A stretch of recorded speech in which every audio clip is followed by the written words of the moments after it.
They tell you that healing will make you softer, kinder, more at peace, and you believe them because that sounds beautiful. But Carl Jung discovered something that will shatter this illusion completely. A healed empath doesn't become a nicer version of themselves. They become dangerous. Not to innocent people, but dangerous in a way that terrifies anyone who ever tried to use them.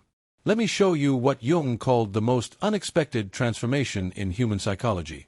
When an empath finally integrates their shadow and crosses that threshold from wounded healer to psychological weapon, they don't just change, they become untouchable. And that's exactly what makes manipulators lose sleep at night. Before we dive into what a healed empath actually becomes, we need to understand what they were. The unhealed empath exists as what Jung called an emotional shock absorber. Something designed to take impact after impact, cushioning everyone else from the force of life while slowly destroying itself in the process.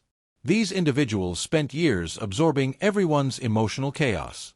Your alcoholic father's rage, your mother's silent depression, your partner's infidelity that you could feel before you saw the evidence, your coworker's jealousy masquerading as concern.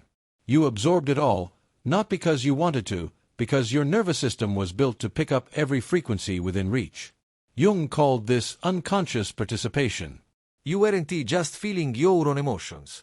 You were carrying the entire unconscious weight of everyone around you.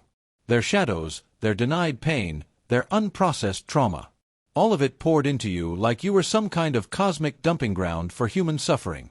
And the worst part wasn't the pain itself. The worst part was that you thought this was your purpose. You believed that your sensitivity, your ability to feel everything meant you were supposed to fix everyone, save everyone, hold space for everyone. You built your entire identity around being the person who could handle what others couldn't, the therapist friend, the emotional translator, the one who always understood. But here's what nobody told you. While you were busy absorbing everyone else's darkness, you were ignoring your own. You had no boundaries because boundaries felt cruel. You had no limits because limits felt selfish. You said yes when you meant no. You smiled when you wanted to scream. You stayed when every cell in your body begged you to run. And slowly, so slowly, you didn't even notice it happening. You disappeared. The real you, buried under layers and layers of other people's unprocessed emotions. Jung saw this pattern again and again in his practice. Empaths who came to him not because they were mentally ill, but because they were drowning in a sea of consciousness that wasn't even theirs. Consider a case profile that Jung documented in his clinical notes, a composite example based on patterns he observed across multiple patients. This individual, representing what Jung would categorize as the introverted intuitive type, walked into rooms and immediately sensed the psychological atmosphere. Who was lying? Who was in pain? Who harbored resentments? But this gift didn't bring peace. It brought exhaustion. They couldn't engage in small talk because they saw through every facade. They couldn't maintain friendships because people felt exposed around them. Jung realized he wasn't treating pathology. He was observing what happens when the unconscious becomes too conscious. When perception becomes too differentiated for normal social survival. This pattern repeats across the empath experience. The ability to see everything becomes the very thing that isolates you from everyone. But then something happens. Something that changes everything. Jung called it the breaking point, but that term doesn't capture what actually occurs. It's not a breakdown. It's a breakthrough disguised as distraction. Usually, it's a betrayal. Not just any betrayal. The kind that makes you finally see clearly. The person you trusted most, the one you protected with your life, the one you absorbed pain for, reveals themselves. Maybe you discover they've been lying for years. Maybe you watch them destroy you while smiling to your face. Maybe you realize they never saw you as a person at all, just a resource to be drained. And in that moment, something inside you doesn't break. It awakens. Because here's what Jung discovered that will change how you see this transformation forever.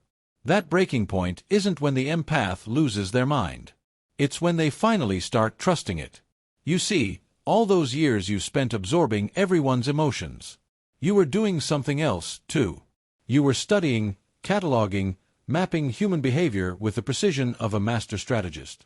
Every micro-expression, every vocal tone shift, every contradiction between someone's words and their energy, you saw it all. You knew it all. You just never used it. We see this dynamic clearly in the story of transformation that Jung observed repeatedly. The moment of awakening doesn't announce itself with fanfare. It arrives as a cold clarity. The empath who spent decades doubting their perceptions suddenly stops doubting. The internal knowing that they suppressed for years to keep the peace becomes louder than any external voice trying to convince them otherwise. The healed empath emerges from this awakening as something Jung called psychologically complete. They've integrated their shadow.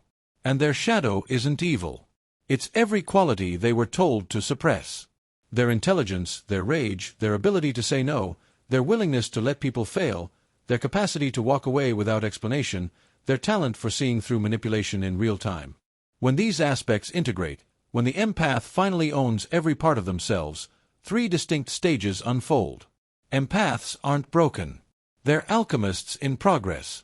The alchemist's path gives you drills, Jung-based boundaries, and 3 exclusive chapter videos to turn overwhelm into clarity by Surreal Mind. 236-page downloadable ebook in stock.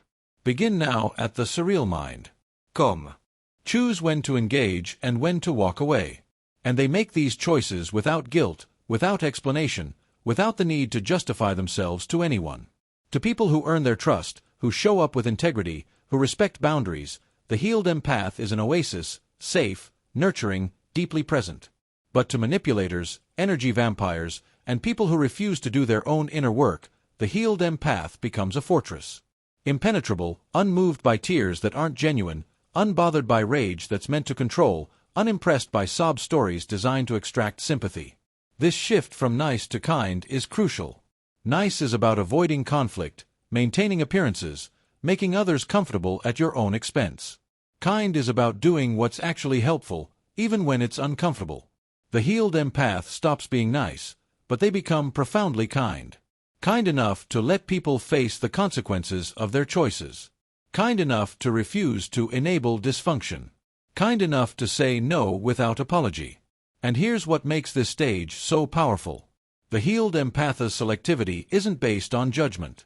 It's based on something far more sophisticated, pattern recognition. They've seen how certain personality types operate. They know the trajectory of relationships built on manipulation. They can predict outcomes because they've witnessed the same patterns unfold dozens of times before. The healed empath doesn't need 3 months to figure out if someone is genuine. They know within 3 conversations, not through mysticism, through data, through the unconscious database they've been building their entire life. Which brings us to stage 3, strategic omniscience. This is the stage that would terrify you if you understood what it really means. Because the healed empath has a superpower that most people never develop. They became a human lie detector, not through some mystical gift, through survival. Think about what happens when you spend years in survival mode. When your emotional and physical safety depends on reading the room correctly. When missing a subtle shift in someone's tone could mean the difference between peace and chaos. When you had to become an expert in human behavior just to navigate your own home. Your brain doesn't just develop empathy. It develops a database. Jung observed this in his clinical practice again and again. His empath patients could predict behavioral outcomes with startling accuracy. Not because they were fortune tellers, because they had spent decades unconsciously running pattern recognition software that would make artificial intelligence jealous. Every interaction was data. Every conversation was information. Every relationship was a case study in human nature. The unhealed empath collected all this data but felt guilty about using it. They second-guessed their instincts, told themselves they were being judgmental when their gut screamed danger, overrode their internal warning systems because doing so seemed kinder, more understanding, more spiritual.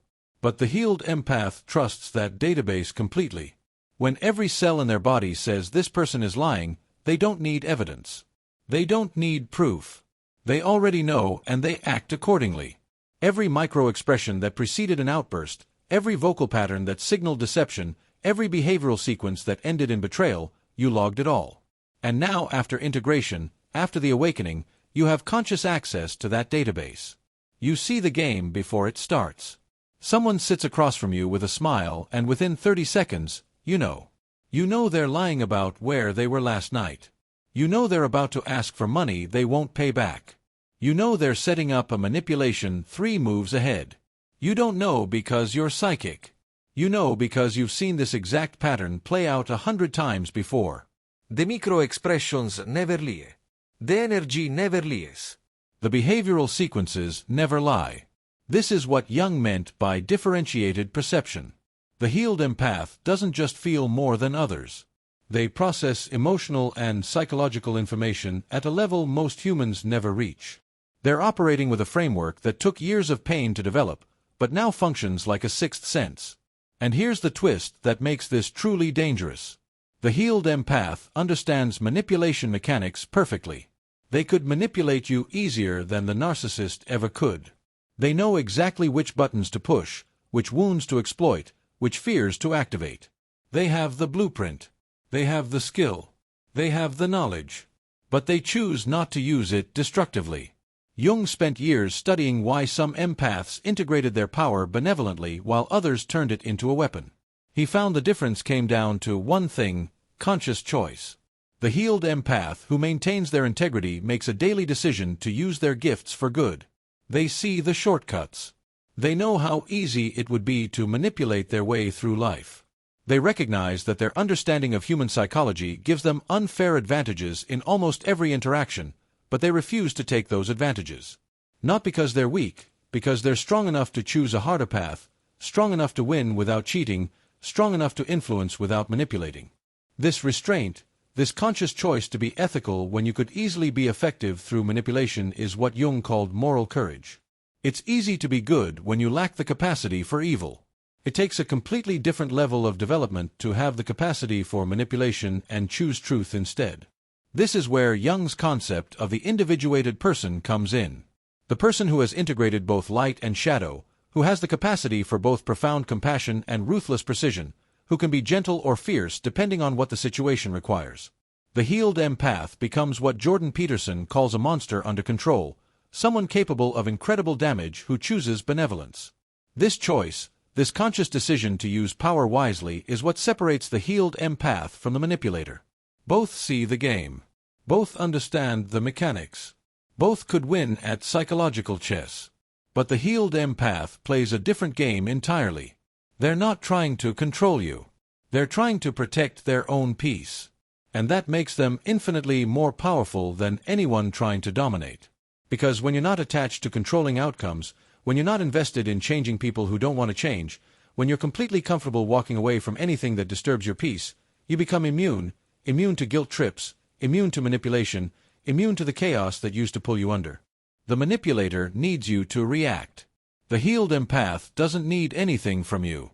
And that imbalance of need is where all the power lives. Now, here's what happens next. The climax of this transformation.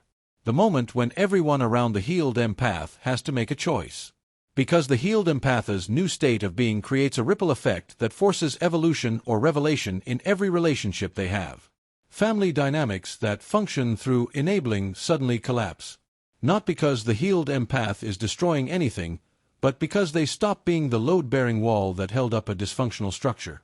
When you remove the person who always absorbed the tension, who always smoothed things over, who always sacrificed themselves to maintain fake peace, the whole system has to reorganize. And that reorganization is brutal for people who benefited from the dysfunction. Your alcoholic father can no longer drink himself into oblivion while you clean up the emotional wreckage. Your codependent mother can no longer use you as her therapist while refusing to get actual help. Your narcissistic ex can no longer control you through guilt about the past. Your energy vampire friend can no longer dump their perpetual crisis in your lap, expecting you to fix it. The empath who used to enable all of this is gone. And in their place stands someone who loves themselves more than they love keeping the peace. Some people step up. They look at the healed empath's transformation and feel inspired. They start doing their own inner work. They respect the new boundaries. They appreciate the authenticity. These relationships deepen and become more real than they ever were before. But others reveal their true nature. They escalate. They rage. They play victim. They recruit others to make the healed empath the problem.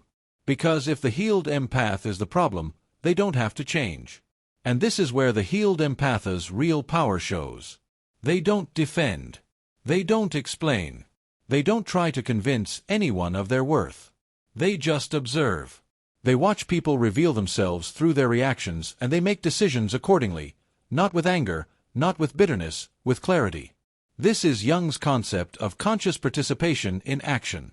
The healed empath engages with reality as it is, not as they wish it were. They see people clearly. They accept people as they are and they choose relationships based on that clear seeing. No more potential. No more hoping people will change.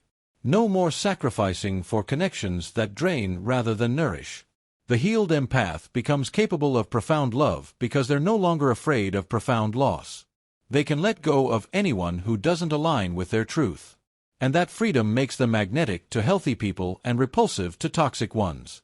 Jung wrote extensively about this phenomenon. He called it psychological alchemy. The transformation of the wounded healer into the wise one.